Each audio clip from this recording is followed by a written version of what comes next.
너무 늘어져가지고 벌써 8분이에요. 부담돼서 원래는 9절까지 하려고 했는데 8절까지만 해야 될 것 같습니다. 8절을 읽었습니다. 소외된 사람들에 대한 관심이요. 이게 그냥 나는 그냥 남들 하니까 하는 거지 뭐 이렇게 생각할 수 있는데요. 사실은 그렇지 않습니다. 그래서 의인과 악인을 구분할 때 의인은 누군가 가난한 자의 사정을 알아주는 사람들이다. 그래서 가난한 자의 사정, 이 가난하다고 하는 말은 복수형으로 되어 있습니다. 그래서 딸이란 단어의 복수형인데 물질적으로 결핍, 그러면 사회적으로 힘이 없는 사람, 이런 사람들의 사정, 송사입니다. 심판. 그러니까 재판장에서의 상황을 배경으로 한 건데 무슨 얘기냐면 의로운 사람들은 사회적으로 힘이 없고 기댈 데도 없고 아무런 물질적 보상을 할 수 없는 자리라 할지라도 그들이 가지고 있는 권리를 무시하지 않고 그들을 존중하고 인정해 준다는 겁니다. 의인은 재판장에 앉아서도 자기가 힘이 있는데도 힘이 없는 사람들을 똑같이 대해 준다는 겁니다. 그러니까 재판장에서의 공정성, 또 가난한 자들에 대한 자비, 이걸로 나타난다는 겁니다. 이거 의인들의 삶의 모습은 그들의 삶이 하나님의 공의로운 말씀에 터에 있다는 것을 보여주는 시금석인데 그것은 뭡니까? 어느 자리 가든지 사람들 앞에서 교만하지 않고 또 사람의 가치를 떨어뜨리지 않고 그래서 어떻게 존중해 줄 수 있는 사람이라는 겁니다. 그래서 재판장에서 힘이 없는 사람들, 가난한 사람들, 그 많은 누가 봐도 와, 저거 뭐 아무도 없겠다 싶은 그런 사람들을 가지고 어떻게 똑같이 대해준다는 겁니다. 인격적으로 하나의 권리를 갖고 있는 그런 모습으로 이게 의인의 모습으로 여기 표현하고 있습니다. 그래서 의인은 가난한 자의 사정을 알아준다. 그래서 굉장히 우리의 삶을 한번 돌아보게 하는 그런 말씀인데 시편 68편 5절 보시면은 그의 거룩한 처소에 계신 하나님은 고아의 아버지시며 과부의 재판장이시다. 하나님은 똑같이 보신다는 거죠. 그러니까 우리가 볼 때는 뭐 소외돼 있고 아무도 힘도 없는데 그런데 하나님 보실 때는 어떻게 해요? 공정한 판단을 하시는 분이라는 겁니다. 공정하게. 그래서 여기 오늘 본문에 지식이 없다. 그죠? 의인은 가난한 자의 사정을 알아주나 악인은 알아줄 지식이 없다. 지식이 없다는 것은 악인들은 결코 깨닫지 못한다라는 거예요. 뭘 깨닫지 못하냐면요. 악인들은 의인과 달리 이렇게 공정하지 못하다는 거예요. 가난한 자를 정의롭게 대하지 못한 그 이유를 지식을 깨닫지 못한다.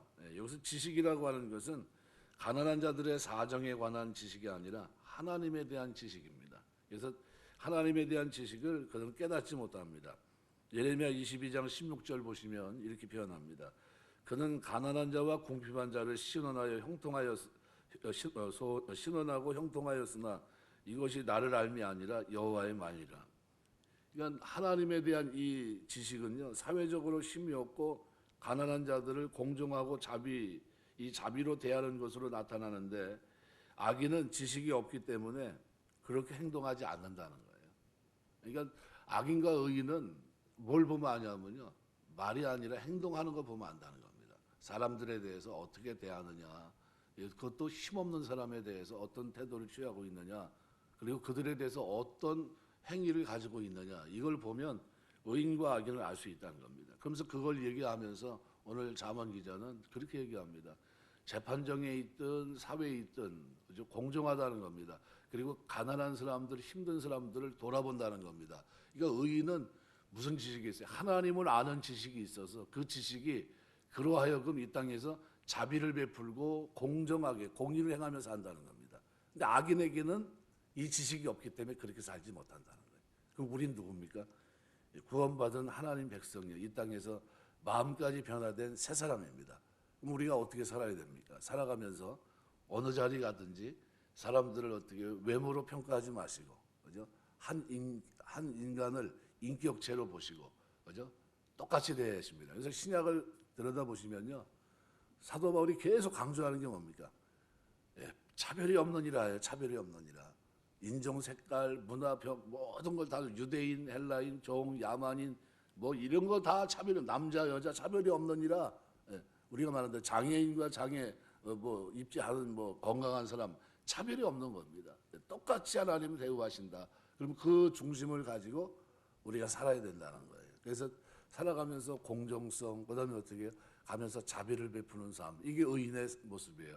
예, 그래서 지식이 없다는 것은 뭐 학력, 뭐 배움이 부족하다 이런 게 아니라 가난한 사람들의 어려움, 아픔을 이해하고 공감할 수 있는 감각, 마음이 없다는 겁니다. 예, 그럼 우리가 하나님 백성으로 살면서 기도해야 되는데 어떤 기도를 드려야 돼요? 이런 기도를 좀 드려야 됩니다. 하나님, 내가 하나님의 자녀로 거룩한 백성으로 이 땅을 살아내야 되는데 하나님의 기대품, 하나님의 뜻을 마음속에 새기고 진짜 공정하게 어디 가든지 진짜 의롭게 행할 수 있도록 도와주시고 또 가난한 사람들에게는 자비를 베푸는 하나님의 마음을 가지고 살 수 있도록 도와주시고 이런 마음이 내가 바뀌지 않도록 도와달라고 기도하셔야 됩니다. 왜요? 그것이 의인의 살아가는 삶이기 때문에 그렇습니다. 이게 내가 어려울 때는 이렇게 돌아본 것 같은데 좀 내가 좀 풍족하다 싶을 때는 외면하는 경우가 참 많거든요. 그런데 그러면 안 된다는 거죠. 그래서 여기 아무리 학력이 높아도 가난하고 어려운 사람들의 처지나 아픔을 이해하지 못하는 경우는 얼마든지 있습니다. 반면 은혜를 통해 거듭난 사람들은 비록 세상적인 배움이 좀 부족하다 할지라도 그래서 어려운 처지에 있는 사람들의 아픔 또는 고통을 누구보다 빨리 느끼고 이해할 수 있는, 그래서 이러한 마음이 그들을 거듭나게 하신 하나님의 마음입니다. 그래서 구약의 아주 대표적인 구절을 본다면 신명기 24장입니다. 신명기 24장에 보시면요 17절서부터 이렇게 표현합니다. 너는 객이나 고아의 송사를 억울하게 하지 말며 과부의 옷을 전당 잡지 말라. 너는 애굽에서 종되었던 일과 내 하나님 여호와께서 너를 거기서 속량하신 것을 기억하라. 이러므로 내가 네게 이 일을 행하여 명령하노라. 내가 밭에서 곡식을 벨 때 그 한 붓을 밭에 잊어버렸거든. 다시 가서 가져오지 말고 나그네와 고아 과부를 위해 남겨두라. 그리하면 내 하나님 여호와께서 내 손으로 하는 모든 일에 복을 내리시리라. 내가 내 감람나무를 떤 후에 그 가지를 다시 살피지 말고 그 남은 것은 객과 고아 과부를 위해 남겨두며 내가 내 포도원에 포도를 딴 후에 그 남은 것을 다시 따지 말고 객과 고아 과부를 위해 남겨두라. 너는 애굽 땅에서 종되었던 것을 기억하라. 이러므로 내가 내게 이 일을 행하라 명령하노라. 이렇게 기록합니다. 그러니까 구약 이스라엘 백성들에게 이 자비를 베푸는 삶은요 하나님의 명령입니다. 그죠? 일상 속에서의 어떻게 구체적으로 피부에 와닿는 행위가 있거든요. 그 당시에 농경 문화였기 때문에요. 어떤 한 무대기를 이렇게 해놓고 깜빡 잊고 거두지 않았다는 건요 엄청난 겁니다. 있을 수 없는 일입니다. 그런데 어떻게 해요? 혹시 잊어버렸거든 내버려둬라. 그죠? 가난한 사람들이 그것을 취할 수 있게 하라 이렇게 얘기합니다. 자비거든요.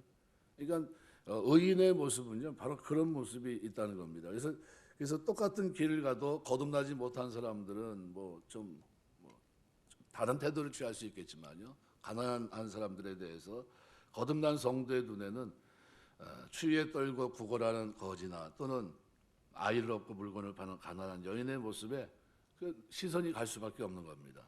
이러한 점을 보면 가난하고 어려운 이웃들의 아픔을 느끼지 못하는 성도는 진정한 하나님의 마음이 아직 가까이 가지 못했다 이렇게 말할 수 있는 겁니다. 그래서 그 옛날 이스라엘이 가나안에 정착한 후 풍요로워지자 몸과 마음이 둔해지고 하나님과 이웃을 잊어버렸던 것처럼 오늘 우리 역시 어려운 이웃들의 고통에는 무감과 감체, 자신의 아닌 쾌락만을 찾고 있지는 않은지 돌아봐야 되고요.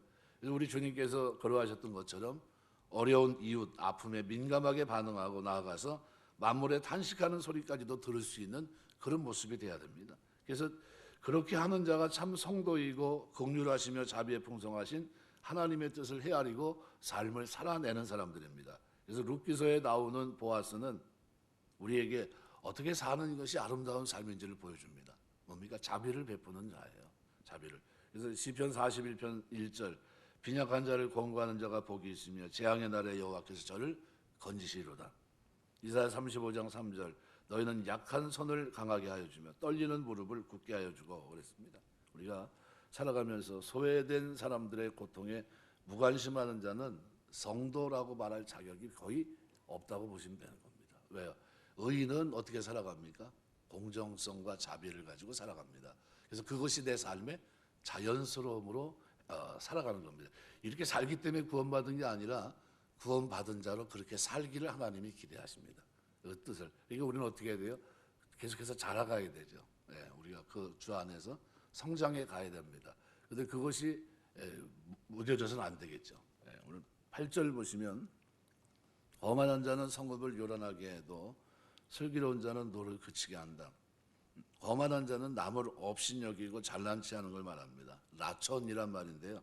입을 삐죽이다, 비웃다라는 의미입니다. 여기서 유래해서 권위를 멸시하는 것, 델리치라는 주석가는 그렇게 봅니다.